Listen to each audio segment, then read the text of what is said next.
ground. 7 big ideas tonight so we can finish strong in 2019 and beyond. 7 big ideas. Number one, if we are going to wow ourselves to the finish line and not whimper our way na naghihingan sa finish line, we have to accept the fact that stuff happens. Sa totoo lang, hindi stuff yan eh. Shit happens yan eh. Pero dahil formal tayo ngayon, naka-kurbata, stuff na lang. Ibig sabihin, minsan may trigger sa mundo natin na hindi natin naasahan. May insidente. A stimulus is a force, something that you did not expect. Or feeling natin, more of the same naman eh. Wala naman nangyayari pagbabago eh. At kung minsan nadi-discourage tayo, minsan nabibigla tayo.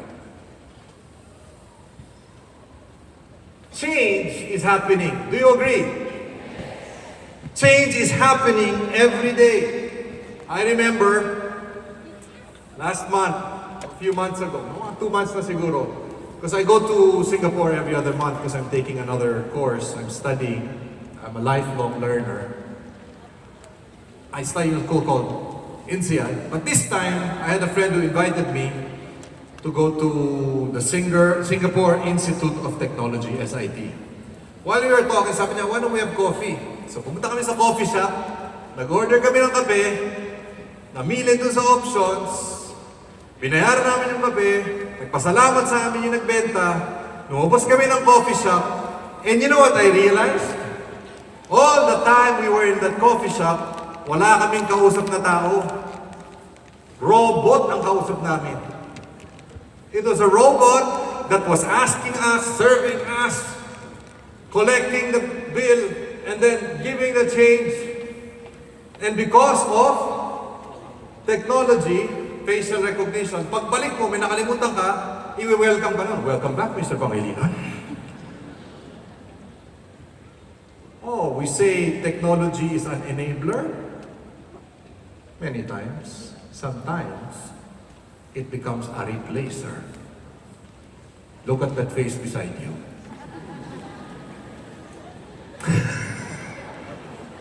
May pag-asa pa ba? Change is happening. I was here, I think, 2 or 3 years ago. Who was here 2 or 3 years ago when I spoke? Okay, now look at that face beside you and that body beside you. Nagbago na ba? Whether it is family, company, society, things are changing. November 11, 2018, do you know that Alibaba, on Crazy Friday, when they buy things online, was selling at least $1 billion of products a minute. A minute.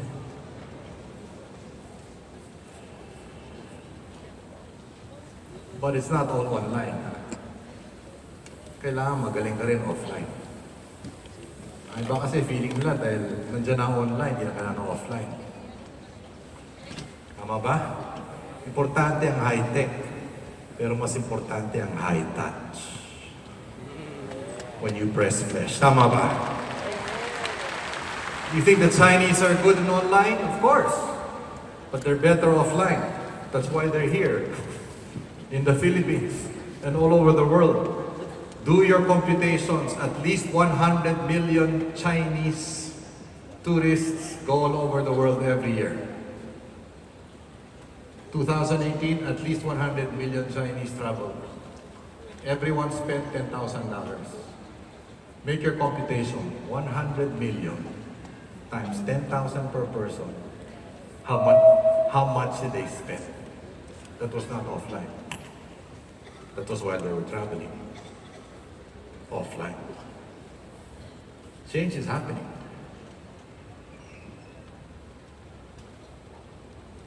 In the 1980s in this country, 1980s po, alam nyo ba na 9 out of 10 children ang idol nila magulang? 9 out of 10 nung 80s. Alam niyo ba ngayon? It is 4 out of 10.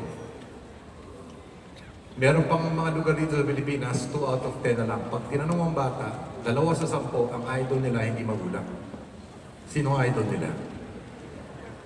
Sino ang idol nila? Tell your seatmate, hindi ikaw, hindi ikaw. Who are the idols? Creations of media, right? Creations of media, whether it is in sports or in showbiz. Why? Power of technology? Yes, but also the failure of parents. Delegate ng delegate eh. Delegate ng delegate. May mga bagay hindi ka pwedeng i-delegate. Tama ba? Kung kikita ka, kailangan magpakita ka. Hindi pwedeng post lang ng post forward ng forward. No way! You work hard. You show up. So yes, stuff happens, but we have to accept it's happening to all of us. Change is happening every day, even as we speak. And you cannot deny it. It's a changing world. Raise your right hand, please. Tap the shoulder to your right and say, tanggapin mo na ang pagbabago. Raise your left hand. Tap the shoulder to your left. Come on, all the way up. Kaliwa. And say, ikaw lang naman ang hindi ko matanggap sa buhay ko.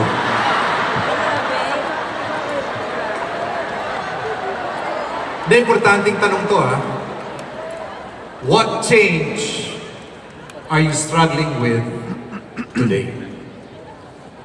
Maybe it's an issue about the family.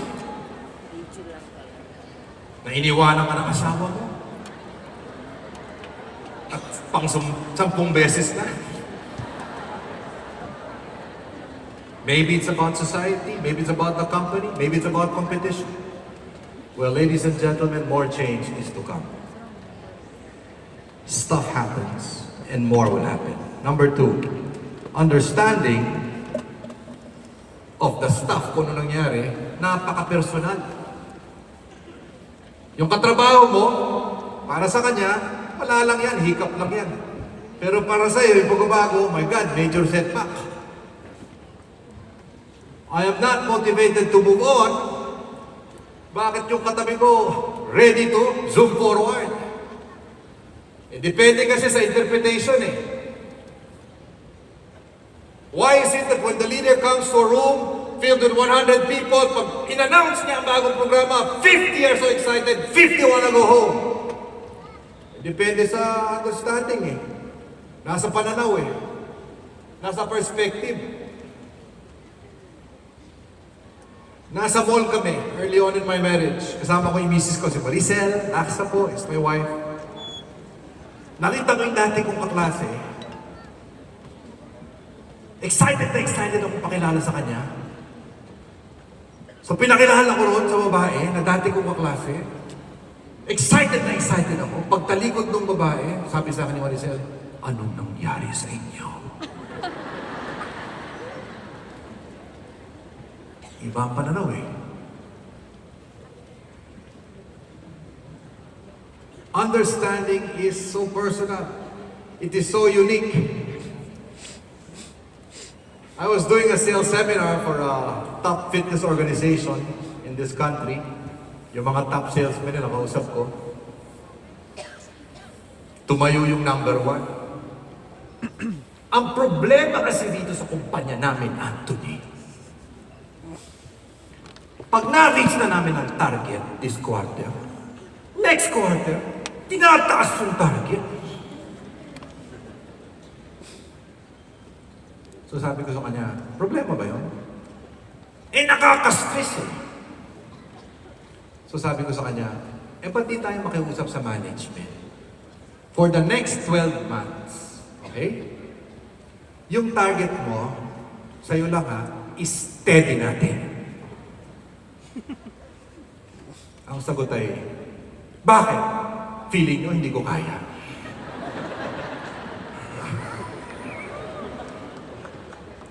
Di yung maintindihan di ba? Peter Senge is from MIT. Massachusetts Institute of Technology. Ang ganda nung kanyang illustration. Kumuha siya ng rubber band. Tapos, 3 nets niya. Can you see this? Okay? Vertical stretch. And I love what he said. This is your reality. Nandito tayo ngayon. Okay? This is your dream. Okay? Ito ang pangarap natin. Are you following? At dahil po may gap dun sa realidad ngayon at yung pangarap natin, meron tayong nararamdaman. Ano yung nararamdaman natin? Dahil dun sa puwang na yun, dahil sa gap. What do you feel? Pressure, stress, tension. You know what Sengi said? S-E-N-G-E. That tension is good. Huwag kang negative na may tension sa buhay mo.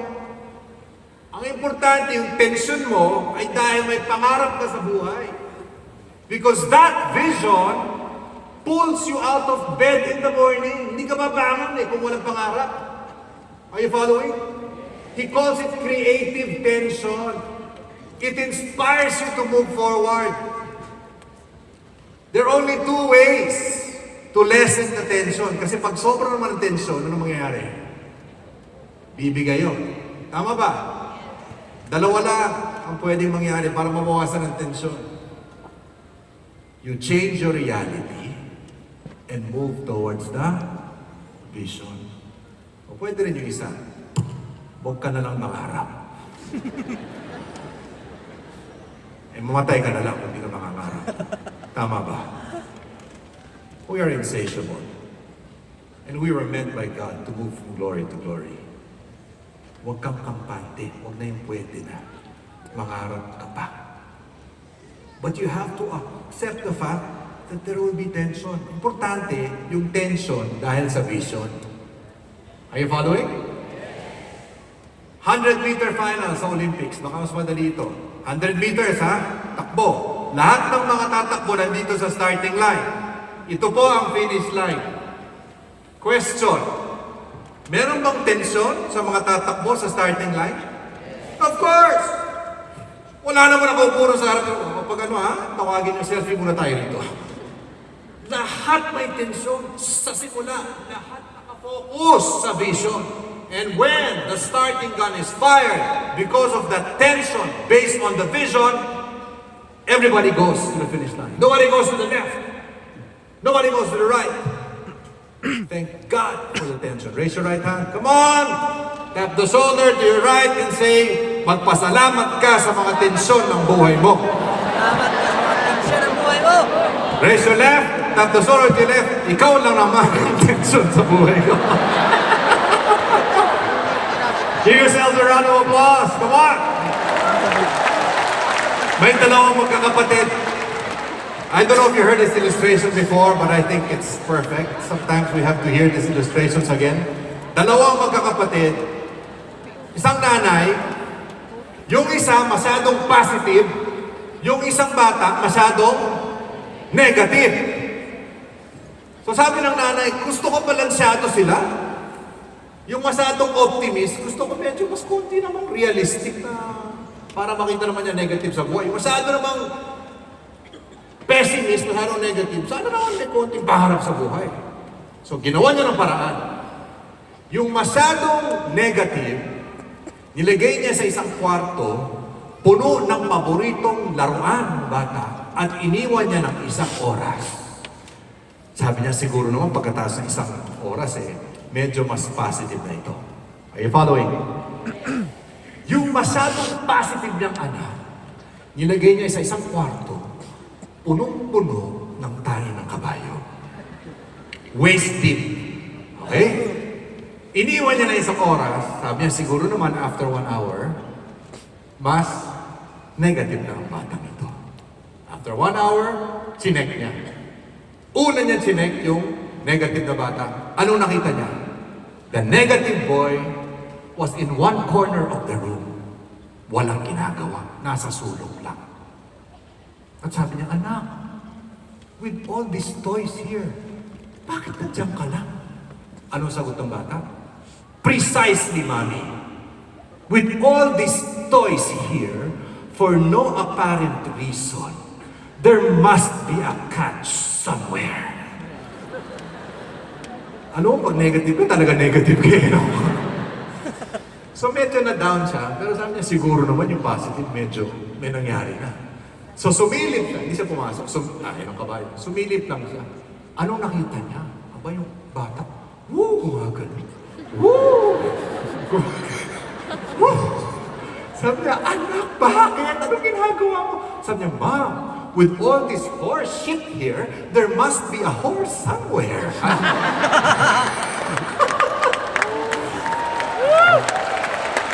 Naghahanap pa ng kabayo! Who do you think will succeed in life? The positive or the negative? What's your perspective? Kanya-kanya tayong perspective eh. Could you all stand up, please? Let me make all of us stand up. So many things are happening. Can we watch this video? Ikaw rin, ha? Can we watch this video then? Okay. Aim global, ha? Aim! Fire! Okay, go. Can you play it? Audio.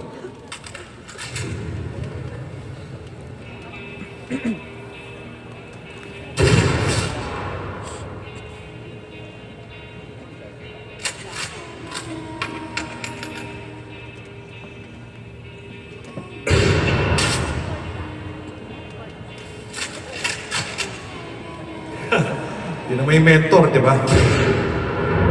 Oh. Aba.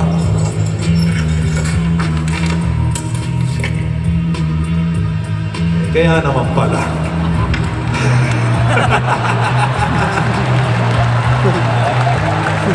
Come on, tell your seatmate, huwag kang nanghuhusga. Iba lang ang pananaw mo. Number 1, stuff happens. Number 2, understanding is unique. Kung gusto maging leader, kailangan makita mong pananaw ng lahat. Ang problema kasi ng bossing, di ba? O ito I'll show you the illustration. Watch this. Itong problema natin eh. O, tama. Clockwise, di ba? Tama? Tama? Clockwise? Sigurado ka ba? Hindi. Ba? Sabi mo, oo. Nakita yung ginawa ko? O, clockwise, di ba? So, yes po, yes. Sigurado ka? Sigurado ka? Hindi. Sorry. Ba't siya nag-yes nung una? Pinilit ko eh. Yan ang problema ng leader. Yung namimilit. O, tama ako, di ba? Tama? Tama? O, sasabihin mo, tama ako, di ba? Pero pag talikod mo, walang iyayo. Hindi, yun ang problema natin kung minsan eh. Dapat, kung gusto ko makita ang pananaw niya, I have to put myself in your position. So dapat, ang gagawin ko, ganito, di ba? Ay, counter Come on, tell your seatmate, huwag kang namimilit. Sagutin mo sarili mo.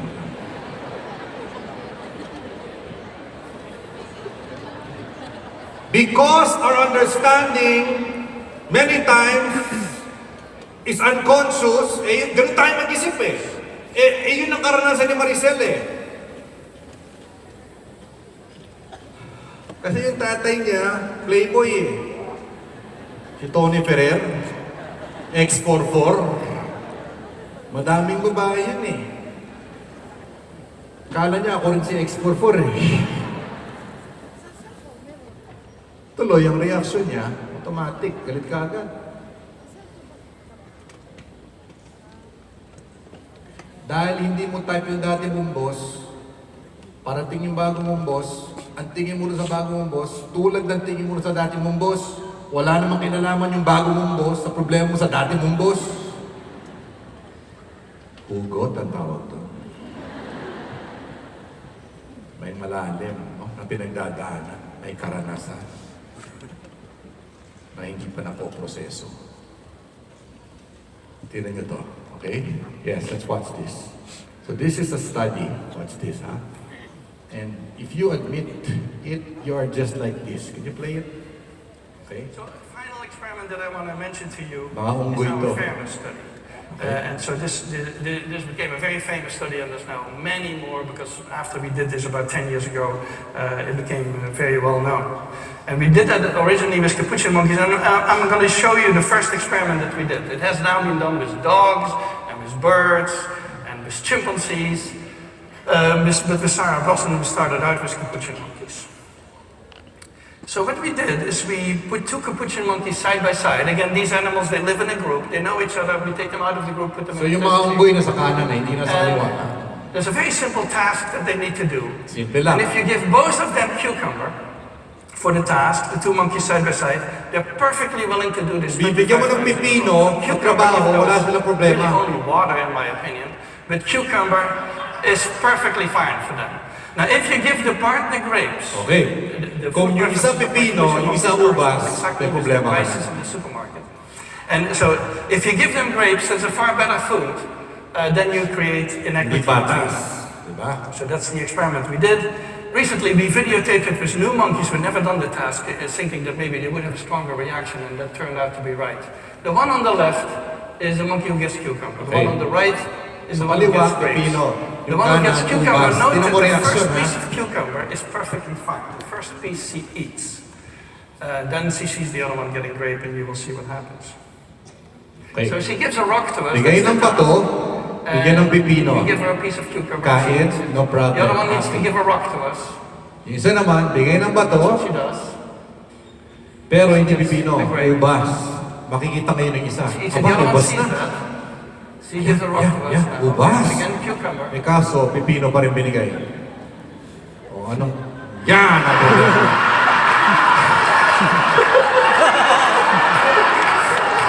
Ulitin natin, ulitin natin.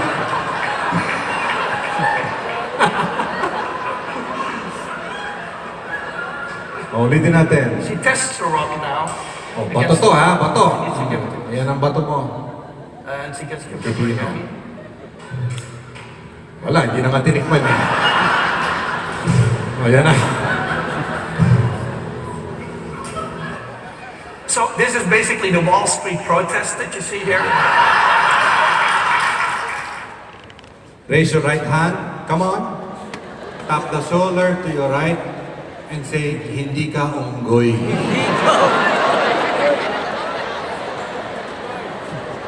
Raise your left hand. Tap the shoulder to your left and say, patas dapat ang laban. Dapat ang laban.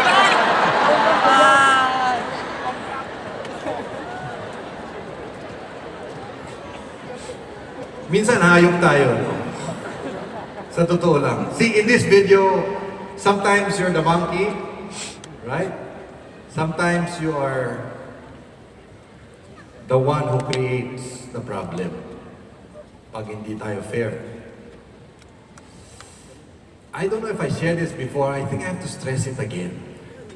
No matter what happens to you, one of my mentors, John Maxwell, reminds us, it's not what happens to you that's important. It's what happens in you. Yung reaction mo importante, yung pananaw mo importante, hindi ko ano nangyari sa'yo, yung sagot mo. Ang hayop, mga kaibigan, ulitin lang natin to, alam niyo na to, pero nakakalimutan natin eh.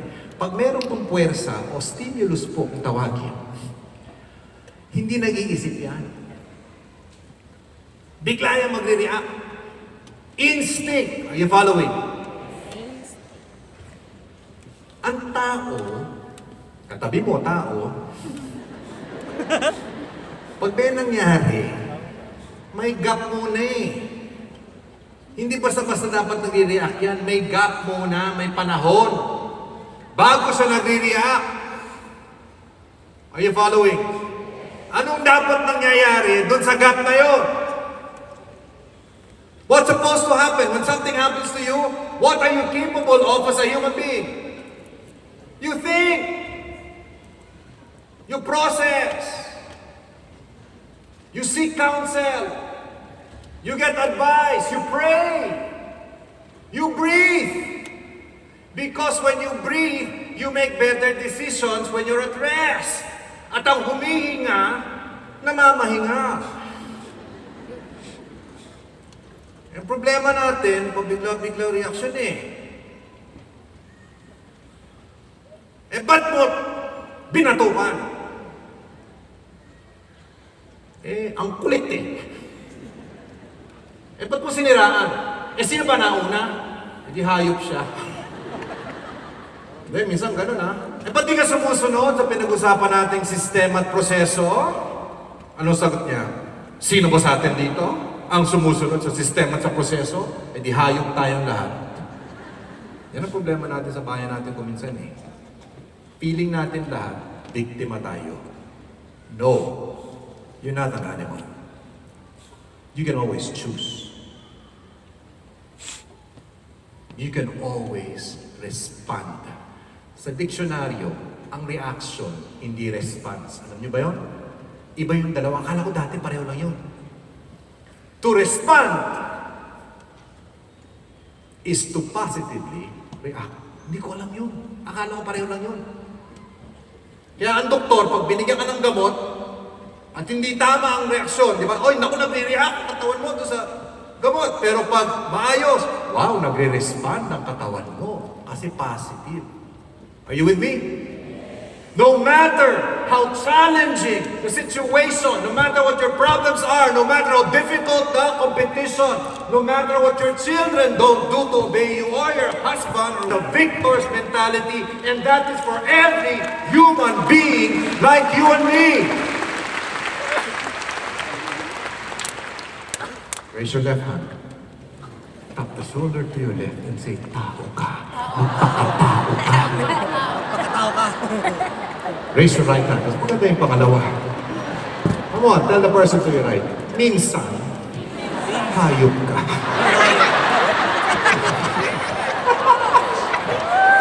Aray. In marriage, Maricel and I, we do marriage seminars sometimes. We do some counseling. Kami rin nagpapakounsel. Kailangan natin lahat yun eh. Narinig niyo ba yung crazy cycle sa mag-asawa? By the Egrick family, okay? Ulitin lang natin, ang crazy cycle, react ang mag-asawa. Paano nagre-react ang husband na mali? The husband, when he reacts, does not respond. You know what he does? He reacts without love. Kasi alam niya yun ang gusto ng misis niya. At ang misis naman, pag galit, nako, I will react without respect. Kasi alam niya yun ang gusto ng asawa niya. Pag hindi nag-text ang asawa, dahil medyo naiinis siya sa misis niya, sabi niya, hindi ako magte-text kung anong oras ako uuwi. Bah! Sabi ng misis, magre-react yun. Ganon ha, hindi kita ipaghahain ng pagkain. Cycle yan. Ganon ha? Hindi na lang ako uuwi. Ganon ha? Ilalak ang pintuan, di ka makakapasok. Ganon ha?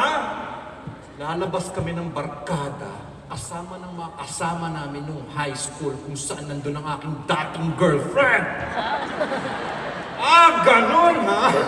Itatapo mo na lang lahat ng damit mo sa bintana at ipopost mo sa Facebook lahat ng mga ginagawa mong kamalian. And you know what happens? Seriously, it's a cycle. And you know, many times, we don't even plan this. Automatic na eh. Ako lang bang ganun? O minsan ganun din kayo. This is not just in marriage. In parenting, it's the same. You know what children do? They don't respect their parents. You know what the parents do? Then they don't love. Di ako uwi, mama. Ganon, hindi kita bibigyan ng baon. Ganon. Are you following? It's the same thing. Children need love. The parents are at least asking for some respect. It's the same in business. The provider is asking for some respect.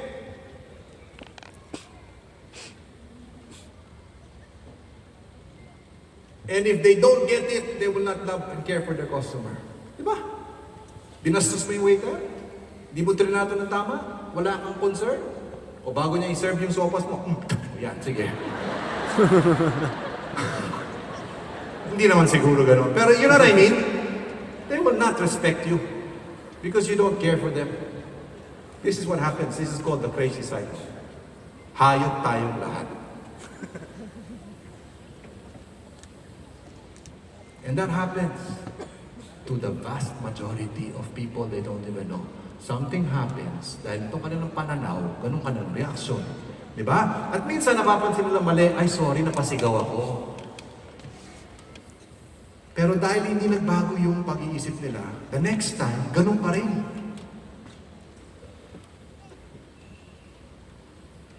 And a lot of people are stuck, but we're here to surpass. And I want to help you surpass, to get out of that cycle. But you have to be willing to admit, saan ka ba paulit-ulit na lang na nagkakamali, na kailangan magbago ng pag-iisip mo. Yung pinag-usapan natin, back to the basics. You will never win unless you're back to the basics, right? You have to prospect, you have to study your products, you have to make that sale, you have to follow through. You have to do that over and over. Where do you fail in that respect? Saan? Open your eyes. Can you watch this? Next slide, please. I mean, that's the next video, please. Okay. It's the color changing card trick. Magbabago ang kulay ng baraha. Okay? Anong sekreto? Okay, let's watch it. Sorry, you have to go back, bro. Hi, I'm Richard, this is Sarah, and we're going to perform the amazing colour-changing card trick with this blue-backed deck of cards. Now the idea is very simple. I'm just going to spread the cards in front of Sarah and ask her to push any card towards Okay, the so center. kulay blue lahat yan. Right, okay, let's see. I'm gonna Choose go one card. this card here. Okay. Okay. Now Sarah could have selected any card at all from the deck, but she selected the card which is now face down on the table. What I'm going to ask her to do is show us which card she selected. Right, so the card that I chose was in fact the 3 of diamonds. Okay. The 3 of diamonds, okay, excellent choice. That card goes back into the deck. Now I'm just going to spread the cards face up on the table. Do a little click of the fingers. Binaliktad niya. And you'll see that Sarah's Ayun, card here has now got a blue back. Okay, kulay Not blue. particularly surprising, what's slightly more surprising is all of the other cards Ba't naging red? red backs. And that is the amazing colour-changing card trick. Okay, tell your seatmate, what's your guess? Bakit naging pula? Tell your seatmate. Come on. Bakit naging pula? Don't tell me, tell your seatmate. Dalawa kulay ng baraha. Editing ba yun ang video? Did you tell your seatmate? Ang hula ninyo? When in reality, it has nothing to do with the cards. It's not about the cards, guys. Okay, can we play it? This one. Di lang naman yung cards nagbago, yung pinakamaliit eh. Tingnan mo, nagbago. 1, yung suot ng isa, yung tablecloth, tsaka yung background. Nakita niyo ba yung apat na yun? Hi, I'm Richard, this is Sarah, and we're going to ginawa perform nila. the amazing colour-changing card trick with this blue-backed deck of cards.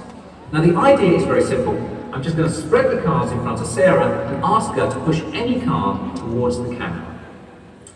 Right, okay, let's see. I'm gonna go for this card here. Okay. Now Sarah could have selected any card at all from the deck, but she selected the card which is now face down on the table. What I'm going to ask her to do is show us which card she selected. Right, so the card that I chose was in fact the 3 of diamonds. The 3 of diamonds, okay, excellent choice. That card goes back into the deck. Now I'm just going to spread the cards face up on the table. Do a little click of the fingers. And you'll see that Sarah's card here has now got a blue back. Not particularly surprising. What's slightly more surprising is all of the other cards have got red backs. And that is the amazing colour-changing card trick. Can you tell your seatmate how many you saw?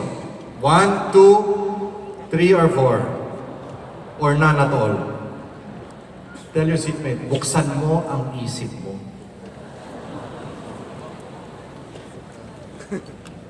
Number 4, number 1, may nangyayari sa mundo, ng negosyo, ng pamilya, ng komunidad, ng kumpanya. Number 2, iba't iba tayo sa understanding, interpretation, perspective. Number 3, halos lahat sa atin, kung di tayo nag-aalaga, nag-iingat, nag-react lang. Dito ang pag-asa. Processing is a choice. I must choose to take time to step back. Huminga. Allow myself to be guided to seeing the situation from a clearer perspective. The power of reflection. The unexamined life is not worth living, Plato. The unexamined life is not worth living. The unexamined business is not worth running. Nagpa-counseling kami ni Maricel. And she realized that kaya pala ganun nga reaksyon niya dahil sa tatay niya. Pero malalim yun ha. Malalim na sugat yun. I don't know if you read about it. She shared this already as a testimony. When she was 5 years old, public knowledge naman to, nasa isang Christmas party sila, excited siya makita yung tatay niya. Kasi minsan-minsan na sila magkita because they were not together with her mother. Are you following? So, excited siya, Christmas Day, Christmas party. Lumapit ba naman yung tatay niya at nagpaalam, anak, just for today, can I introduce you as my niece? Huwag natin sabihin anak kita, pamangkin lang. Kasi artista siya nun eh, James Bond siya nun eh. Eh si James Bond walang anak eh, di ba? That destroyed her. So all her life, she was looking for a dad. Tatay yung hinahanap niya, hindi boyfriend, kaya walang nagtagal. Because no boyfriend could be a dad. Are you following? Until I came, that's the one. Hindi, buti na lang, ako rin nagpapakounsel. Because I had to see, to understand, na kaya pala wala siyang mapagkatiwalaan at ganun ang reaction niya. The fourth level of listening. Next slide, please.